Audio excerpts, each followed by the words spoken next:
welcome back to my channel. Today we have The Forest Grimm by Kathryn Purdie. So I've been waiting for another book by this author.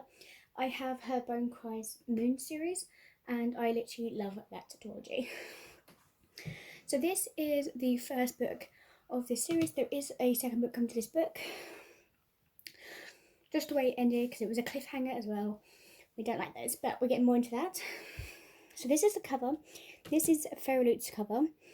I tell you now, if you have not seen my review, guys, this was stunning, amazing, and my reaction on there was genuine. I love it. So this is what it looks like. So we have black sprayed edges on both ends, and then we have like this stencil art of like the woods with the red vine head. Then you open it up. So obviously we have the bookmark that I got in Alot, which literally was in October.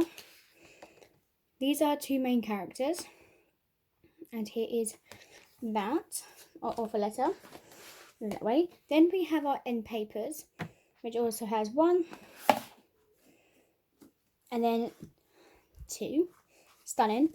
But guys, you haven't even seen the rest. Ready? Look at this hardback. Yeah, this hardback literally is amazing, beautiful. And then you look at the reversible just jacket. So once I film this, I'm actually going to reverse this jacket, because it's actually a jacket I actually want to reverse. Surprisingly, I know. But this book is amazing. So once I've got myself sorted,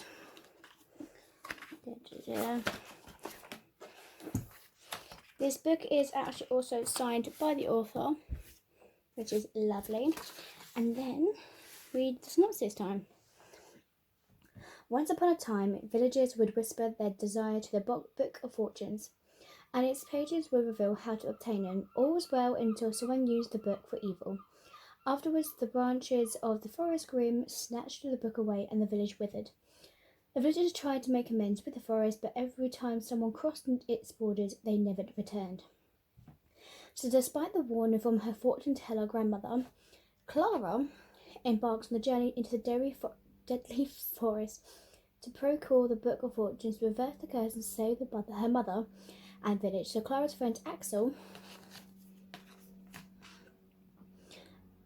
puts aside his longing for her to join the journey. The young travellers have to set their mind to define fate and daring to accomplish what no one else has been able to perform. Alas, the forest, alive with dark, deadly twists and some of the most well-known fairy tales, has, well, let's just say, its mind of its own. So that was that, and obviously, do that. Tell me again, Grandma, the story of how I died. And I'm like, dang, okay. Like, what? Hang on. So, on going this book, I enjoyed it. So, there is some people saying that this book was not great. The storyboarding was not great either. There was nothing like intriguing to the Grimm world. They think it was just a bit, meh. But to be honest, I enjoyed it. I did like it. I think people have their own ways, but I've seen a lot of reviews about how bad it is. And I was like, okay, at least you read it, but you can't. It's upsetting when they're just like, oh, it was this, it was that. I was like, dang. So I have heard and seen a lot of bad reviews about this book, but for me, I enjoyed it. So the words inspired by Grimm's fairy tale, and I'm there. So this was literally one. The book was like, I was like, yes. Author, yes.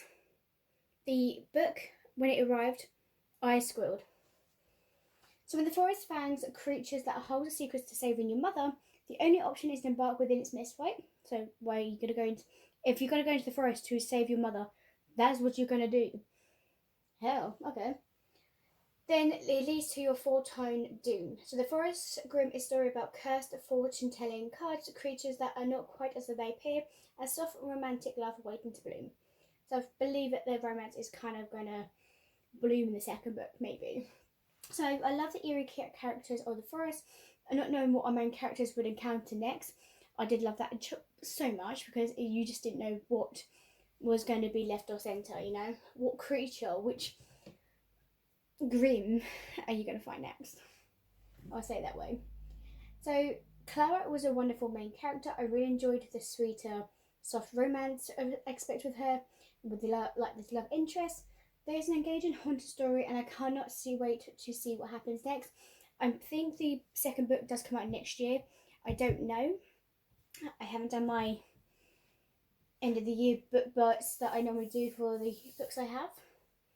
So this Forest Grimm is a wonderful example of why I love YA fantasy, with a touch of dark undertones, and it's perfect spooky read for fall. It has a content that I could recommend to a wide audience. So there is content of no language, just kissing, some fatty duck, like fairy tale expressions. So for me, who has read Kathryn Purdie's Bone Cry Saga series and loved it, I was like I enjoyed it because I love her writing anyway. It was amazing. I just don't know what else to say about it because it's just like when you read a book and you have pretty much no words, that you enjoyed it so much you have no words, and then there's some books like you read it, you love it, and you have all the words to say. Is that weird?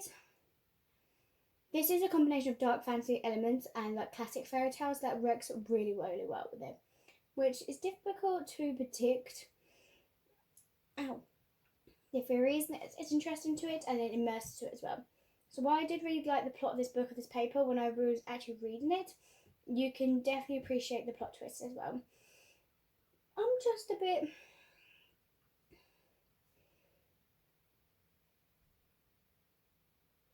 So there's a lot of, like I said, there's a lot of people that literally downgraded this book. But I don't know how else to say this. I enjoyed it. I loved the building to it. I loved the character writing. Just everything, okay? For me, I just like it. That's it. End of review. I hope you guys enjoy. Peace, bye.